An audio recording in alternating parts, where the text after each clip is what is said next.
गुरु प्यारे साथ संगत जी, बड़े प्यार और सत्कार से कहना चाहिए धन निरंकार जी। साथ संगत जी, दासी आप सभी के बीच एक विचार लेकर आई है, आशा है प्रवान करेंगे।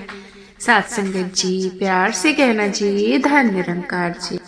साथ संगत जी, आपने कभी सोचा है अगर एक दिन अचानक दुनिया में आपका कोई ना बचे तो साथ संगत ना माँ न पिता न कोई अपना कहने वाला, और 2 दिन से पेट में एक दाना भी ना गया हो साथ संगत, तो क्या करेंगे साथ संगत?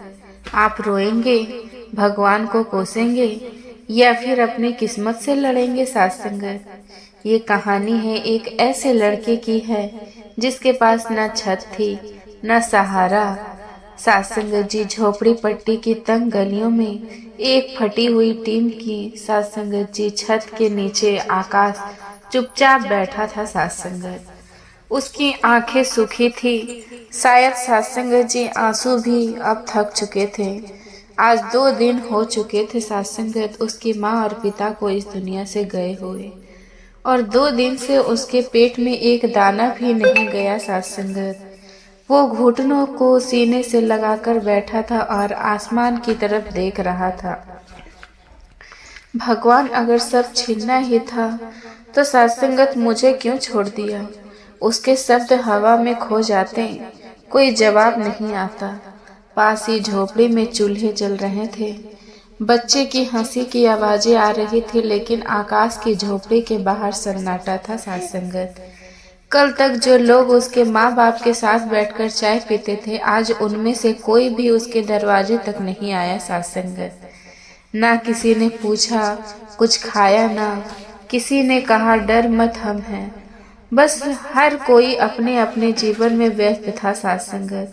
आकाश ने जमीन पर मुट्ठी मारी, गुस्सा भगवान पर था, हालात पर था, शायद खुद पर भी, लेकिन पेट की आग गुस्से से नहीं बुझती, और उसी आग ने उसे उठने पर मजबूर कर दिया साथ संगत जी।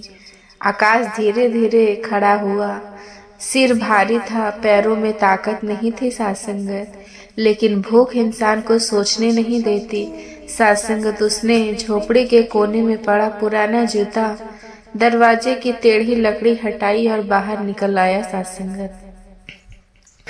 धूप तेज थी, दोपहर का समय था, सड़क की धूल उड़ रही थी। आकाश को पता था अब कोई नहीं आएगा उसे संभालने साथ संगत। अगर जिंदा रहना है तो खुद ही कुछ करना पड़ेगा। वो एक एक दुकान पर गया, भैया कोई काम मिलेगा? पहली दुकान वाला उसे ऊपर से नीचे तक देखता है, फटे कपड़े, सूखी हुई आंखें, कमजोर शरीर, चल हट, यहाँ कोई काम नहीं है।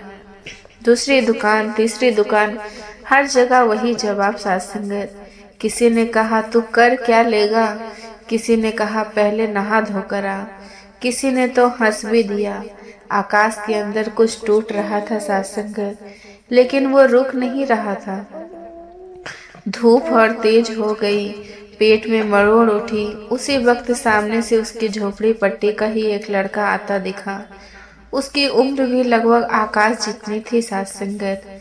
हाथ में बड़ा सा गंदा झोला जिसमें प्लास्टिक की बोतलें भरी हुई थी, जो कूड़ा बीन रहा था साथ संगत जी।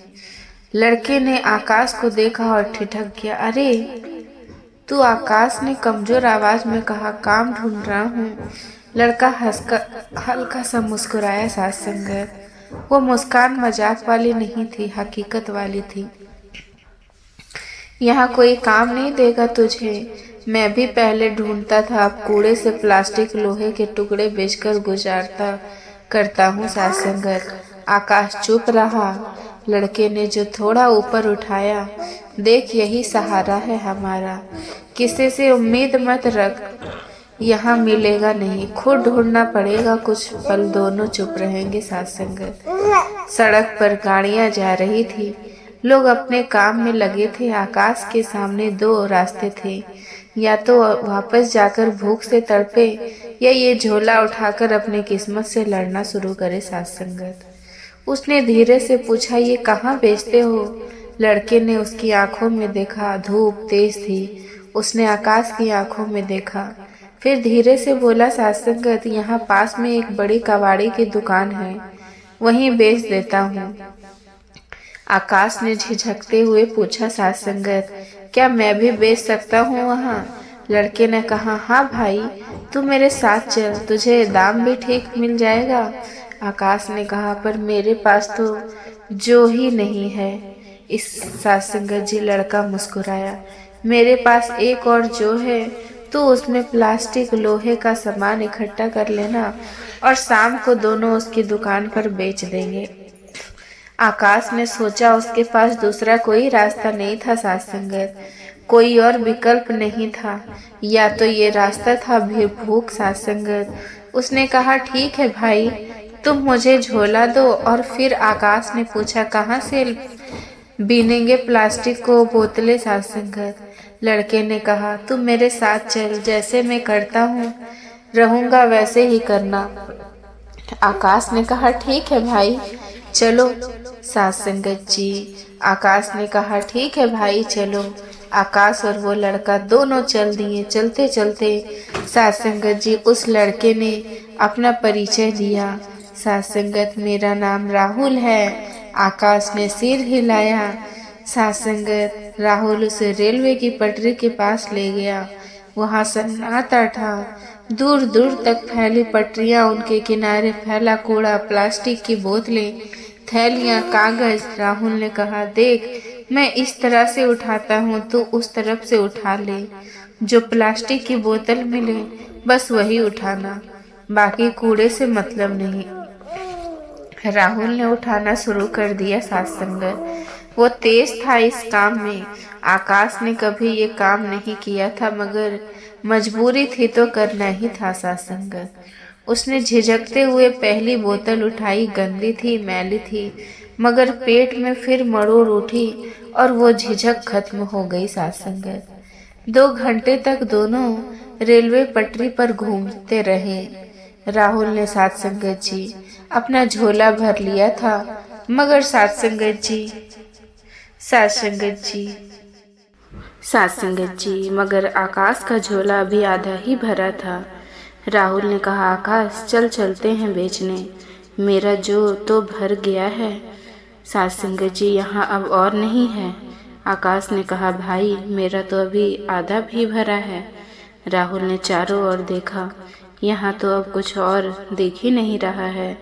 ऐसा करते हैं, बस स्टैंड चलते हैं, पास में ही है। साथ संगत वहाँ के डस्टबिन में काफ़ी बोतलें मिल जाती है।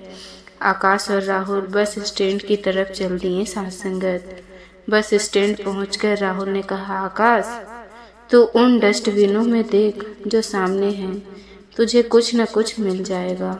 आकाश थोड़ा घबरा रहा था, लोग देखेंगे तो क्या कहेंगे। राहुल ने उसकी घबराहट देखी और कहा, भाई घबरा मत, यहाँ कोई नहीं देखेगा कि हम क्या कर रहे हैं।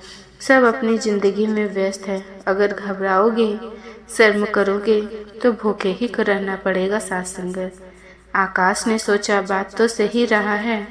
साथ संगत जी राहुल उसे भूख भी लग रही थी। उसने हिम्मत की और एक एक करके बस स्टैंड के सभी डस्टबिनों से प्लास्टिक की बोतलें उठाई और अपने झोले में डाल दी। साथ संगत कुछ देर बाद आकाश का भी झोला भर गया। साथ संगत वो राहुल के पास आया। राहुल बाहर ही खड़ा था, बस स्टैंड के पास अपना झोला लिए। साथ संगत आकाश ने कहा, चल भाई, अब मेरा भी झोला भर गया, जल्दी से बेच देते हैं, बहुत भूख लगी है। राहुल ने कहा, ठीक है भाई, चलो। दोनों कबाड़ी की दुकान पर चले गए। राहुल की कबाड़ी से पहले ही जान पहचान थी। साथ संगत राहुल ने कबाड़ी वाले से कहा, ये लड़का हमारी झोपड़पट्टी में रहता था। साथ संगत जी इसके माँ पिता नहीं रहे, अब ये भी बेचेगा, मेरी तरह काम करेगा, इसे भी ठीक ठाक दाम दे देना। कबाड़ी वाले ने कहा, ठीक है बेटा। राहुल ने अपना झोला खाली किया। कबाड़ी वाले ने देखा और उसे पैसे दिए। फिर आकाश ने अपना झोला खाली किया। कबाड़ी वाले ने देखा और बोला, बेटा तूने तो फालतू की चीज़ें बहुत उठा रखी है, आकाश ने कहा, मुझे नहीं पता था कि क्या उठाना है और क्या नहीं। राहुल ने देखा और बोला, अरे आकाश, मैंने तुझे बोला था ना सिर्फ प्लास्टिक की बोतलें उठाना। चल कोई बात नहीं, कल से ध्यान रखना। फिर राहुल ने कबाड़ी वाले से कहा, अंकल कोई बात नहीं, जो बनता है वो दे दो, कल से सही लाएगा। ये कबाड़ी वाले ने आकाश को 20 रुपये दे दिए।